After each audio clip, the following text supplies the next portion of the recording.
దాన్నే మననం చేస్తా ఉండాలి. మననం అంటే అంతేగాని అంటి ఊరికే పెట్టుకుని ఉండాలి కదా. ఏదో ఒకప్పుడు పరంపదం అనేటువంటిది గురువు గారు మనకిచ్చినటువంటి అద్భుతమైనటువంటి ఉపదేశము. అవును. ఆ, ఇప్పుడు ఆ, మాటలకొచ్చి మనం మాట్లాడుకోవాలంటే ఆ, ఈ కలియుగములో, ఆ, ఈ ఈ శతాబ్దములో, ఆ, ఈ 20వ శతాబ్దంలో ఇప్పుడు ఆ, మనకి అందుబాటులోకి వచ్చినటువంటి భగవత్ వాణి ఆ. ఉపదేశంగా వచ్చింది ఏంటంటే పరంపదమే. పరంపదం. ఓకే. పరంపదం అని పేరు పెట్టామన్నమాట ఆ 12 వాక్యాలకి. ఆహా. అది మీరు అనడం కాదు, అనుకోవడం కాదు, సదా వింటూ ఉండండి సరిపోతుంది అని గురువాక్యము. ఆహా. దాన్ని వింటే చాలు ఆ, మనం ఏది పొందాలి ఏది అనేది దానికదే జరుగుతుందండి.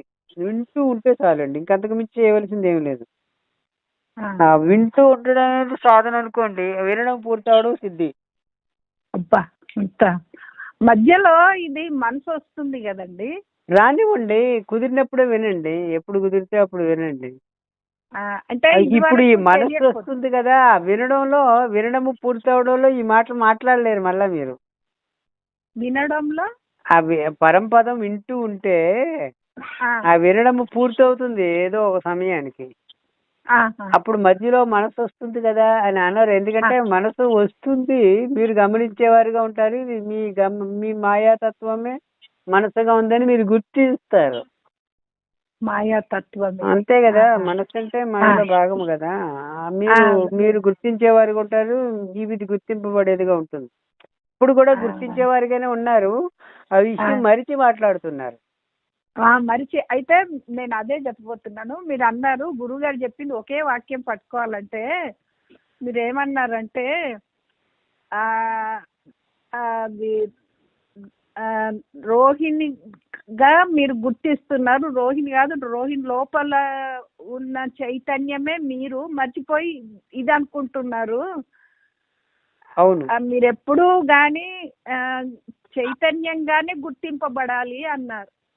అవును.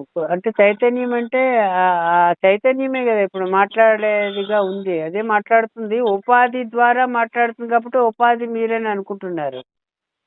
ఉపాధి ఉపాధి అనేది మర్చిపోతున్నా. దానికి ఆ చైతన్యానికి ద్వారా అనమాట అండి ఇది.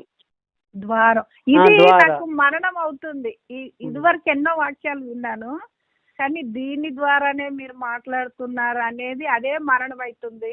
అవును, నాకు ఇది ఒక్కటి బాగా నచ్చింది. అవును, ఇదే మనడం ఇట్లా అవును. దానికదే అది గుర్తొస్తుంది. పరంపద వినడం వల్ల అవుతుందంటే ఇది ఫిలప్ అవుతుంది. ద్వారా అనేది సహజ లక్షణంగా మారుకుంటుంది అనమాట. అది ఇది సహజ ద్వారా లక్షణం. మాత్రమే. దీని ద్వారా మీరు చెప్పింది చాలా బాగా నాటుకుపోయింది. ఆహా, అయితే నేను ఈ దేహాన్ని కాదు, దీని ద్వారా నేను ఆ, కర్మలు చేయడం అయినా ఏదైనా ఇది ఉపాధి అంతే. ఉపాధి ఉపాధి నేను ద్వారా, కాదని. అవును, ఉపాధి ద్వారా జరుగుతున్నాయి. జరగడానికి కారణం మీరుంటేనే, లేకపోతే ఉపాధి చేయలేదు కదా దాని అంతట అది. అది జడం అయిపోతుంది. అది జడమైపోతుంది. అయితే ఆ, ఇక్కడ ఒక గుర్తించవలసిన విషయం ఒకటి ఉంది. ఆ, మీరు చెప్ చైతన్యము, ఇది జడము, మధ్యలో దూరి రెండింటిని కలిపి నేను చేస్తున్నానని ఒకటి ఉంటుంది కదా, దానికి అహంకారం అని పేరు.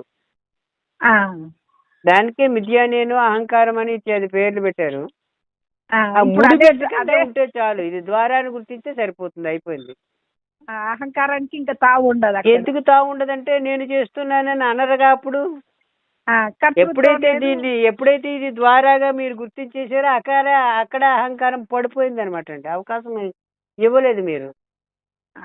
ఇది ఇదొక్కటి ద్వారాన్ని బాగా గుర్తించకపోతే నేను చేస్తున్నాను, నేను వింటున్నాను, నేను మాట్లాడుతున్నానని అనవలసి వస్తుంది. కానీ దీని ఇప్పుడు ద్వారా ఇది ద్వారా జరుగుతుంది. దీని ద్వారా దీని ద్వారా అనేది బాగా చాలు, మనకు సరిపోతుంది. ఇదొక్కటి పట్టుకుంటే ఇంకా నేను అనే అహంకారం ఉండదు ఇక్కడ. అవును, దాని అంతటా అదే పలాయనం చితికిస్తుంది.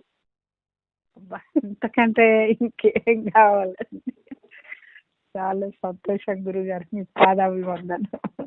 అయితే దాన్ని వింటూ వింటూ ఉండమంటారు అంతే కదా. అంతే చాలండి. చాలు చాలు, మీ పాదాభివందనం గురుగారు. నమస్కారం. నమస్కారం.